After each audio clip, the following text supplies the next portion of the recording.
Anya, seperti kebanyakan mahasiswi perantau lainnya, tahu betul betapa sulitnya mencari tempat tinggal yang cocok di Jakarta. Ia bukan berasal dari keluarga berada, jadi prioritas utamanya adalah harga terjangkau dan lokasi yang strategis dan dekat dengan kampusnya di Jakarta Pusat. Pencariannya dimulai jauh sebelum ia pindah. Berbekal informasi dari senior di kampusnya dan beberapa grup media sosial khusus mahasiswa, Anya mulai menelusuri berbagai iklan kosan. Ia menghabiskan berminggu-minggu membolak-balik situs web properti, forum online, dan bahkan bertanya pada kenalan yang tinggal di Jakarta. Banyak kosan modern yang ia temukan terlalu mahal atau fasilitasnya seadanya, sementara yang murah seringkali lokasinya sangat jauh atau kondisinya tidak layak huni. Suatu sore, saat ia hampir putus asa, sebuah postingan di grup Facebook info kosan Jakarta murah menarik perhatiannya.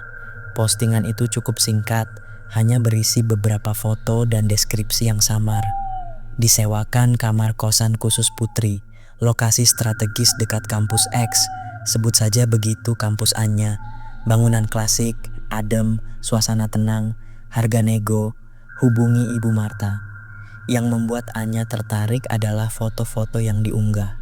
Meskipun pencahayaannya kurang bagus, ia bisa melihat bangunan tua dengan arsitektur yang unik, pilar-pilar kokoh, jendela-jendela besar, dan halaman depan yang rimbun. Kelihatannya jauh lebih terawat dari kosan murah lain yang ia lihat. Ditambah lagi, embel-embel klasik dan suasana tenang membuatnya berpikir mungkin ini akan jadi tempat yang nyaman untuk belajar. Ia segera menghubungi nomor Ibu Marta yang tertera. Percakapan mereka singkat. Ibu Marta terdengar ramah meskipun sedikit terburu-buru. Ia menjelaskan ketersediaan kamar dan harga sewanya yang mengejutkan Anya, jauh di bawah rata-rata untuk ukuran kamar dan lokasi yang ditawarkan. Harga yang terlalu murah ini sempat membuat Anya sedikit curiga. Namun ia menepisnya dengan berpikir mungkin karena bangunan tua atau Ibu Marta memang sedang butuh penghuni cepat. Ibu Marta juga menyebutkan bahwa kosan ini sudah lama berdiri dan penghuninya kebanyakan mahasiswa yang fokus belajar. Ia bahkan sedikit mengumbar pujian bahwa Anya pasti akan betah karena suasananya yang damai. Tidak ada disebutkan sama sekali tentang sejarah bangunan itu sebagai bekas klinik bersalin atau tentang aura mistisnya. Karena keterbatasan waktu dan budget, serta didorong oleh janji harga yang sangat menggiurkan dan lokasi yang pas, Anya tidak berpikir panjang. Setelah percakapan singkat via telepon itu, ia langsung memesan kamar dan berjanji akan datang di hari yang telah disepakati. Ia tidak sempat melakukan survei langsung karena ia masih berada di kampung halaman dan harus segera pindah ke Jakarta untuk memulai perkuliahan. Anya hanya mengandalkan informasi dan foto-foto seadanya dari postingan itu. Ia sama sekali tidak menyadari bahwa di balik harga yang menarik dan arsitektur klasik yang menawan, rumah itu menyimpan rahasia kelam dan teror yang siap menyambutnya di malam pertamanya. Anya menarik kopernya dengan sedikit susah payah menaiki tangga batu menuju rumah kosan barunya. Bangunan 2 lantai itu tampak megah sekaligus angker dengan gaya arsitektur Belanda klasik yang masih kental terasa. Fasadnya yang berwarna putih gading dengan jendela-jendela besar berbingkai hijau tua memberikan kesan elegan. Namun di saat yang sama juga menyimpan aura misterius. Ibu Marta, pemilik kosan yang sudah parubaya dengan keramahan yang sedikit dipaksakan, menyambut Anya di ambang pintu. Rumah kosan ini memang tidak seperti kosan-kosan modern yang menjamur di ibu kota. Interiornya didominasi kayu-kayu tua yang mengkilap, langit-langit tinggi dengan lampu gantung kristal yang redup, dan lorong-lorong panjang yang terasa sunyi dan dingin. Selamat datang Anya, kamarmu di ujung lorong lantai 2, nomor 7, ujar Ibu Marta sambil menyerahkan kunci berbandul kuningan yang terasa berat di tangan Anya. Anya mengucapkan terima kasih dan segera menuju kamarnya. Lorong di lantai 2 terasa lebih sepi dan udara di sini terasa lebih dingin. Lukisan-lukisan tua dengan figura emas tergantung di dinding menampilkan potret-potret orang Belanda dengan tatapan yang seolah mengawasi setiap gerak langkah Anya. Nomor 7 terletak di sudut lorong, pintunya terbuat dari kayu jati tebal yang tampak kokoh namun juga sedikit menakutkan. Kamar Anya cukup luas dengan jendela besar yang menghadap ke halaman belakang yang gelap dan rimbun. Perabotan di dalamnya juga bergaya klasik, seperti lemari kayu besar dengan ukiran rumit, meja rias dengan cermin oval berbingkai perunggu, dan tempat tidur dengan tiang-tiang tinggi berukir. Anya membereskan barang-barangnya, mencoba mengabaikan perasaan aneh yang mulai menyelimutinya. Malam semakin larut dan suara-suara dari luar semakin menghilang. Anya mencoba fokus pada buku kuliahnya, namun pikirannya terusik oleh suara-suara aneh yang samar-samar terdengar dari luar kamarnya. Suara langkah kaki yang pelan namun pasti di lorong, desahan lirih yang seperti bisikan angin, dan sesekali suara gesekan seperti kursi yang digeser. Anya memberanikan diri membuka pintu kamar dan mengintip ke lorong. Lorong tampak gelap dan sunyi, hanya diterangi oleh lampu remang-remang di ujung lorong. Tidak ada siapapun. Ia kembali masuk ke kamar dan mengunci pintunya dari dalam. Rasa tidak nyaman semakin menggerogoti hatinya. Ia mencoba memejamkan mata, namun suara-suara aneh itu terus berlanjut, seolah mengejek ketakutannya. Tiba-tiba, ia mendengar suara tangisan bayi yang sayup-sayup, namun sangat menusuk kalbu. Tangisan itu terdengar begitu dekat, seolah berasal dari dalam kamarnya sendiri. Anya bangkit dari tempat tidur dengan jantung berdebar kencang. Ia menajamkan pendengarannya, mencoba mencari sumber suara tangisan itu. Keesokan harinya, Anya mencoba mencari tahu tentang rumah kosan ini dari penghuni lain. Namun, sebagian besar dari mereka adalah mahasiswa yang juga baru tinggal di sana dan tidak tahu banyak tentang sejarah bangunan ini. Hanya seorang ibu parubaya bernama Bu Siti yang sudah lama tinggal di sana yang mungkin bisa memberikan informasi. Rumah ini memang sudah tua sekali, Neng. Dulu, sebelum jadi kosan, katanya ini bekas klinik bersalin. Bisik Bu Siti dengan nada misterius saat Anya menghampirinya di dapur. Mata Anya membulat mendengar informasi itu.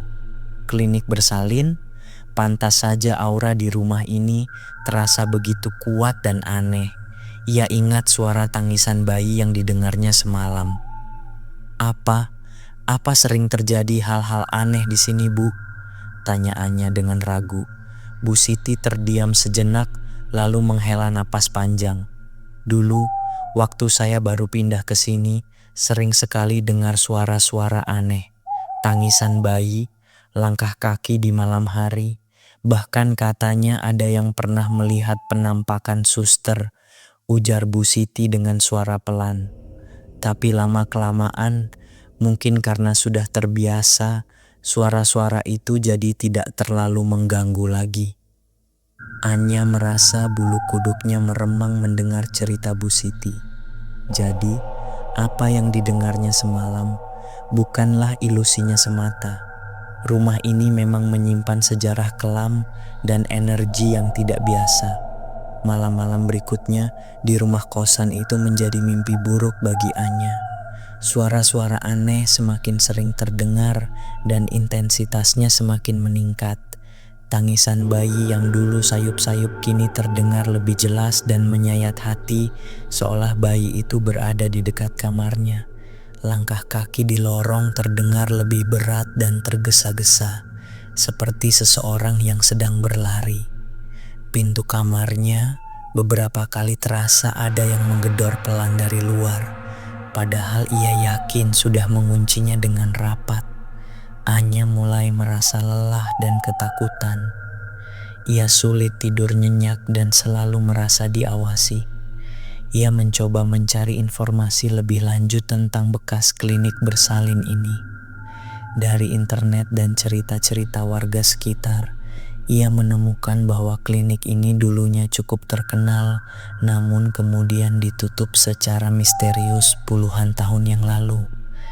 Ada desas-desus tentang kejadian tragis yang pernah terjadi di sana, kematian ibu dan bayi saat persalinan yang tidak wajar, dan praktik-praktik gelap yang dilakukan oleh pemilik klinik. Suatu malam, Anya terbangun karena merasakan hawa dingin yang menusuk tulang. Padahal jendela kamarnya tertutup rapat. Ia melihat sekelebat bayangan putih melintas di depan lemarinya. Jantungnya berdegup kencang, keringat dingin membasahi tubuhnya. Ia mencoba menyalakan lampu, namun lampu kamarnya tidak berfungsi. Dalam kegelapan yang pekat, ia kembali mendengar suara tangisan bayi yang semakin dekat, seolah berada tepat di samping tempat tidurnya. Tiba-tiba, ia merasakan sentuhan dingin di kakinya. Ia menjerit dan menarik kakinya dengan cepat. Ia bisa merasakan kehadiran sesuatu yang tidak kasat mata di kamarnya. Ketakutannya memuncak. Ia memberanikan diri meraih ponselnya yang tergeletak di meja samping tempat tidur dan menyalakan senternya. Cahaya dari senter ponselnya menyoroti sekeliling kamar, namun ia tidak melihat apapun. Hanya kegelapan dan keheningan yang mencekam. Namun, ketika ia mengarahkan senternya ke arah cermin di meja rias, ia melihat pantulan sosok wanita berbaju putih lusuh dengan rambut panjang terurai menutupi wajahnya berdiri tepat di belakangnya. Anya kembali menjerit histeris dan membalikkan badannya, namun sosok itu menghilang. Sejak malam itu, penampakan-penampakan semakin sering terjadi. Anya tidak hanya melihat bayangan-bayangan putih, tetapi juga merasakan kehadiran sosok wanita itu secara fisik. Ia pernah merasakan rambutnya ditarik saat sedang belajar, merasakan hembusan napas dingin di telinganya saat tidur, dan bahkan melihat sosok wanita itu berdiri di ujung lorong dengan tatapan kosong yang menakutkan. Anya semakin tertekan dan tidak tahan lagi dengan teror yang dialaminya. Ia mencoba berbicara dengan Ibu Marta, namun pemilik kosan itu hanya mengatakan bahwa Anya mungkin hanya terlalu lelah dan menyuruhnya untuk banyak beristirahat. Penghuni lain juga tidak bisa banyak membantu karena sebagian besar dari mereka tidak mengalami kejadian serupa atau memilih untuk tidak peduli. Dalam keputusasaannya, Anya mencoba mencari bantuan dari luar. Ia menghubungi seorang temannya yang tinggal di Jakarta dan menceritakan semua yang dialaminya. Temannya menyarankan Anya untuk menemui seorang paranormal atau seseorang yang mengerti tentang hal-hal gaib. Dengan berat hati, Anya mengikuti saran temannya. Ia mencari informasi dan akhirnya menemukan seorang paranormal yang cukup terkenal di Jakarta. Setelah menceritakan pengalamannya, paranormal itu menjelaskan bahwa rumah kosan yang ditinggali Anya memang memiliki energi negatif yang sangat kuat karena sejarah kelamnya sebagai bekas klinik bersalin. Ada arwah-arwah penasaran yang terperangkap di sana, terutama arwah seorang wanita dan bayinya yang meninggal secara tragis. Paranormal itu menawarkan bantuan untuk membersihkan rumah kosan tersebut, namun prosesnya tidak mudah dan membutuhkan waktu. Sementara itu, ia menyarankan Anya untuk sementara waktu pindah dari sana demi keselamatannya. Anya merasa lega mendengar penjelasan paranormal itu. Akhirnya, ia tahu bahwa apa yang dialaminya bukanlah sekadar imajinasinya. Ia memutuskan untuk segera mencari tempat tinggal baru dan meninggalkan rumah kosan berhantu itu secepat mungkin. Malam terakhirnya di rumah kosan itu terasa sangat mencekam. Suara-suara aneh terdengar lebih keras dan lebih mengancam dari biasanya. Anya terus berdoa dan berusaha untuk tidak melihat atau mendengar apapun. Ia sudah mengemasi semua barang-barangnya dan siap untuk pergi di pagi hari. Saat fajar mulai menyingsing, Anya bergegas keluar dari kamarnya dan menyeret kopernya menuruni tangga. Ia tidak menoleh ke belakang, tidak ingin melihat atau merasakan kehadiran makhluk gaib itu lagi.